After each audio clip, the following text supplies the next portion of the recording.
आपल्या मोदींना पंतप्रधान करणारा खासदार आपल्या भागातून निवडून आला.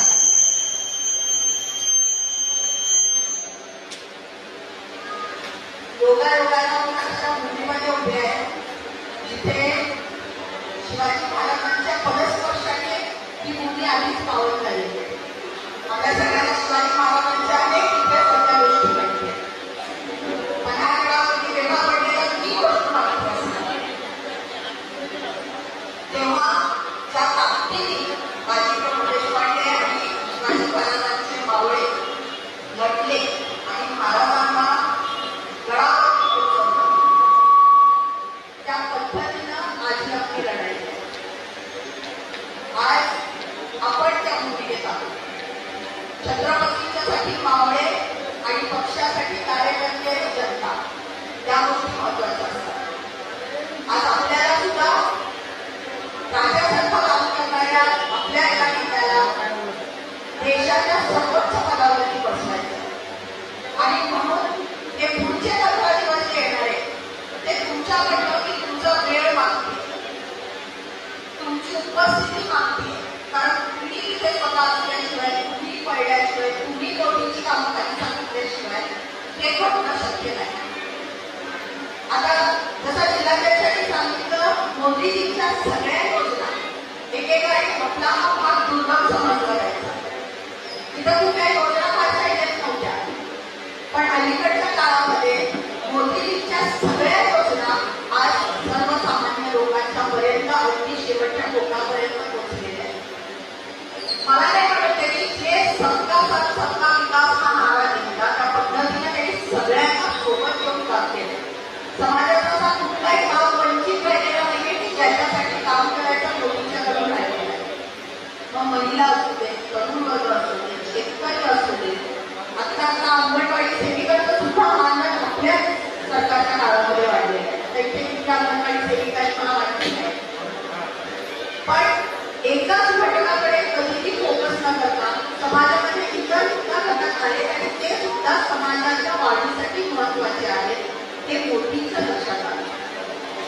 आणि म्हणून प्रत्येक समाजासाठी त्यांनी त्यांचं कॉन्ट्रीब्युशन दिलेलं आहे.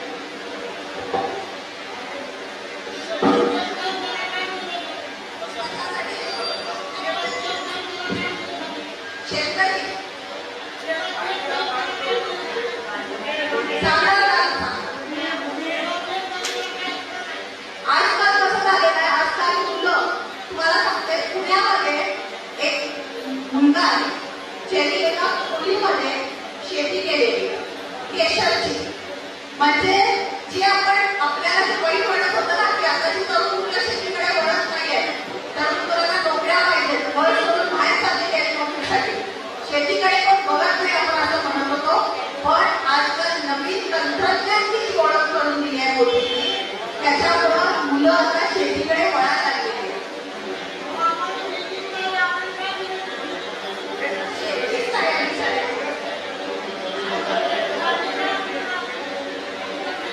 आपण मोदीजींच्या कुठल्या ना कुठल्या योजनेच्या लाभार्थी आहोत. आपल्याला हे चाललं नाही. कोरोनाचा काळ होता, बरोबर आहे. कोरोनाच्या काळात विसरून चालणार आहे का? कोरोनाच्या काळामध्ये आपल्याला जगवण्याचं काम मोदीजींनी केलं. आज तुम्ही आम्ही एकमेकांच्या समोर बसून बोलतोय कारण आपण मोफत लस घेतलेली कोविडची. आपल्या देशाने आपल्या देशामध्ये लस तयार केली, आपल्या देशातल्या लोकांना लस दिली, त्यांना जगवलं आणि इथून बाहेरच्या देशात सुद्धा लस पाठवून बाहेरच्या देशातल्या लोकांना जगवण्याचं काम भारताने आज केलेलं आहे. आणि ते केवळ याच्यामुळे केलेलं आहे कारण नेतृत्वामध्ये आपल्या सामर्थ्य आहे ती परिस्थिती बदलण्याचं. जेव्हा आपण देशासाठी नेतृत्व निवडत असतो ना तेव्हा परिस्थिती बदलण्याचं सामर्थ्य त्या नेत्यामध्ये असावं लागतं. एक विजन असावं लागतं की 10 वर्षानंतर माझं गाव कुठे असणार आहे. आपण गावातली टाकी बांधायची पडली पाण्याची, तर एक पुढच्या 10 वर्षाचा विचार करून वाढीव लोकसंख्येचा विचार करून पाण्याची टाकी बांधतो. हे विजन असतं. त्या पद्धतीचा विजन असणारा नेता बोलत असला पाहिजे. आज त्या नेत्याची निवडणूक आहे. आज त्या नेत्याच्या हात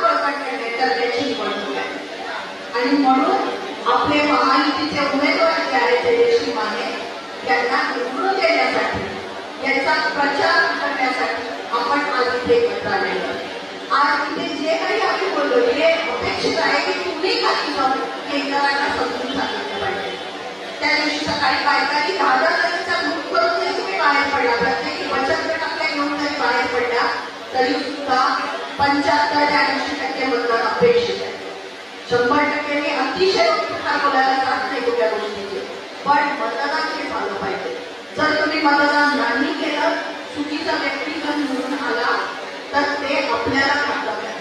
आणि आपला जिल्हा याच्यासाठी मागे राहतो की आपण हे बघत नाही की केंद्रात कोण बसलंय, राज्यात कोण बसलंय, कारण आम्ही इथनं खासदार आमदार ते तसे निवडूनच देत असं व्हायला नको. आपला जिल्हा अग्रेसरच राहिला पाहिजे. केंद्रात मोदींचीच सत्ता येणार आहे, आपला खासदार मोदींना मत करणाराच पाहिजे. तुमचं प्रत्येक मत हे अशी मान्यता जे पडेल ते नरेंद्र मोदींच्यासाठी असेल हे लक्षात ठेवा. त्याच्यामुळं मतदान करण्यासाठी 7 मे ही तारीख आहे. 7 मेला सकाळी लवकर उठून मतदानाला जा.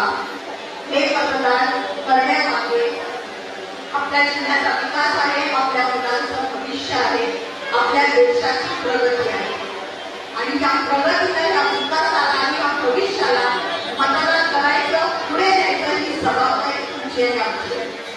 इथे कोणाचं वातावरण काही नाही, कारण सगळ्यांना माहिती आहे केला तर मोदीच आहे. फक्त आता खासदार तिथे जाऊन मतदान करायला एवढीच इच्छा आहे.